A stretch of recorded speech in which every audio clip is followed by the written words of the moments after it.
Hey everyone, NVIDIA stock investors got some great news from Tesla as the company updated its plans for artificial intelligence.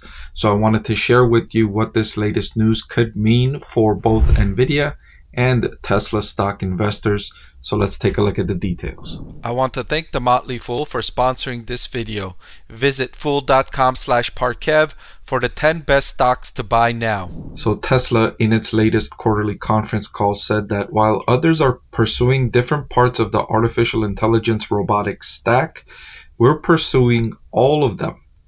This allows for better cost control, more scale, quicker time to market, and a superior product, applying not just to autonomous vehicle, but to autonomous humanoid robots like Optimus.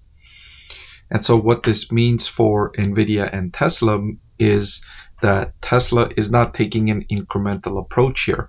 They want to go after the entire AI robotics stack, and that's going to require a larger investment in capabilities, and that means a larger investment in data centers and artificial intelligence data centers, and of course those are supported by NVIDIA GPUs, and so that's great news for NVIDIA.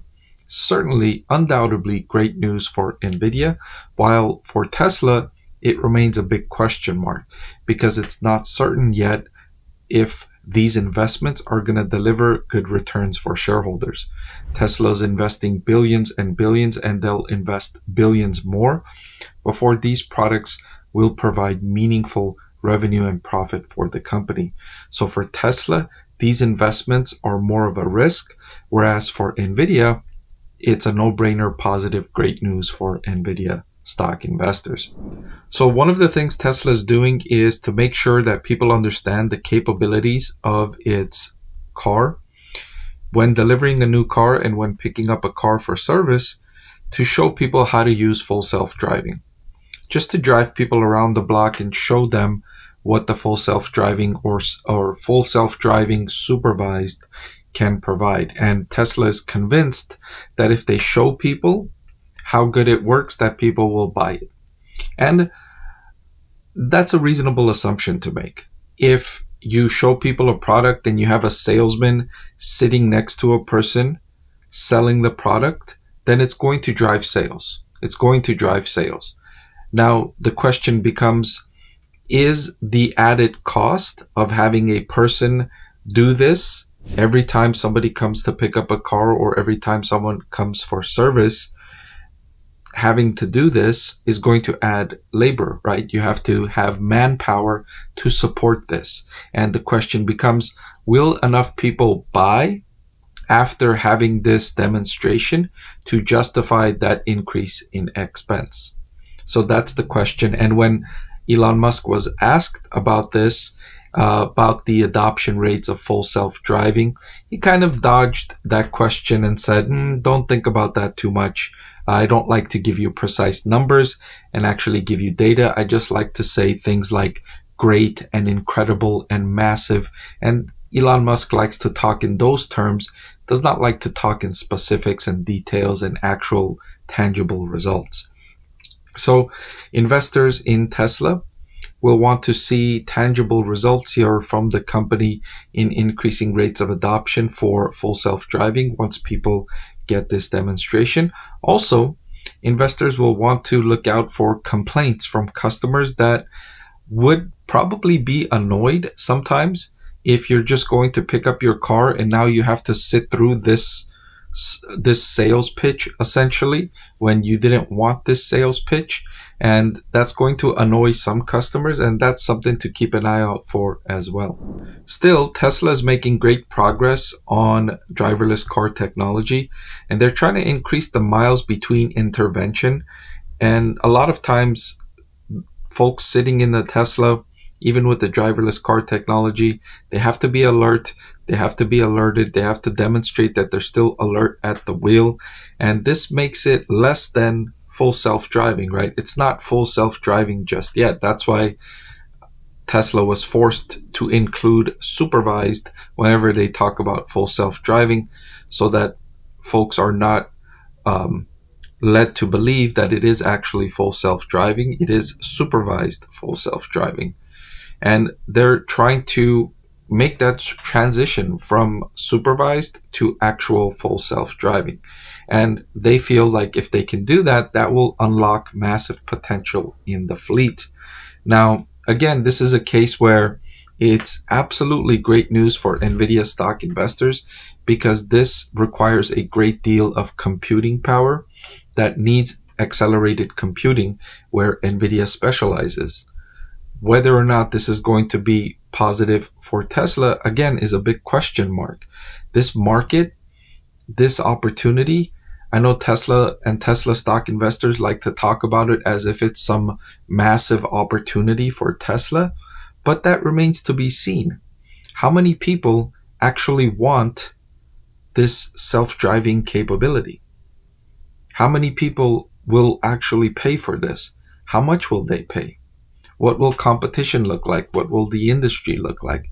Those are all big question marks that are not no-brainers. This isn't a no-brainer conclusion where Tesla's investing tens of billions of dollars in this capability. It's not a foregone conclusion that it will benefit from these investments. That's not a foregone conclusion. And so that remains a question mark for Tesla. But again, it's undoubtedly great news for NVIDIA and NVIDIA stock investors. Also, if you weren't already aware, Tesla promised that it was going to unveil the robo-taxi in early August. But surprise, surprise, they delayed it to October 10th.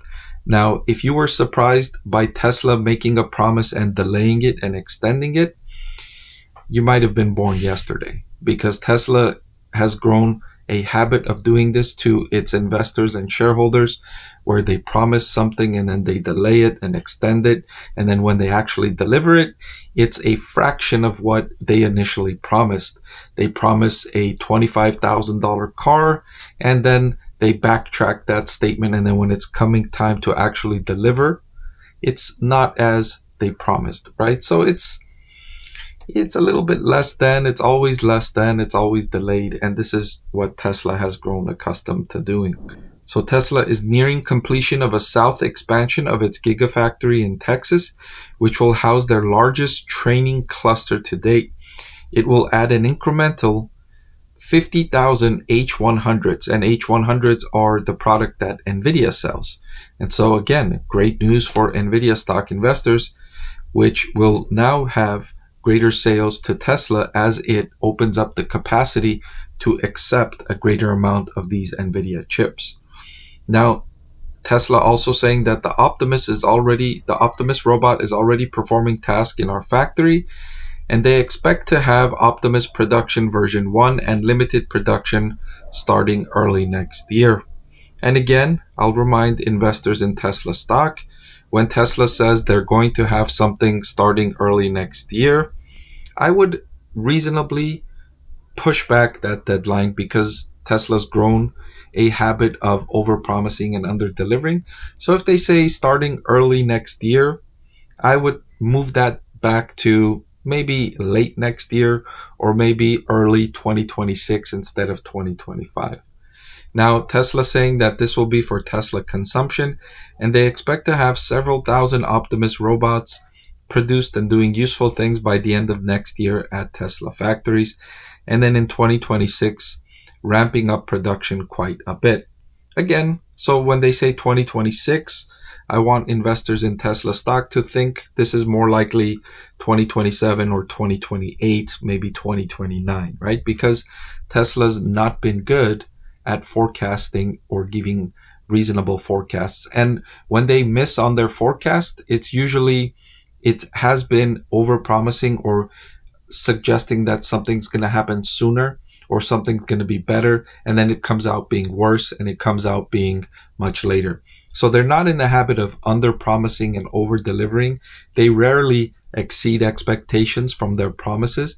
They usually fall behind. They usually fall short. And so investors, to be prudent, have to take that into account, that this management team is in the habit of doing this. So you have to adjust accordingly. So they're saying that they're going to provide Optimus Robot to outside customers, and then that will be production version 2 of the Optimus Robot when they actually get this out and in production. So overall, great news for NVIDIA stock investors from the latest developments at Tesla, but still a question mark for Tesla in terms of will these billions of dollars in investments give shareholders a good return. Did you know that over 90% of the people that watch my channel are not subscribed? It'll really help support my channel if you hit that subscribe button. And oh, by the way, one of the benefits of being subscribed is that I take requests from subscribers more often than I do from non-subscribers. So if you prefer that benefit, please subscribe to the channel.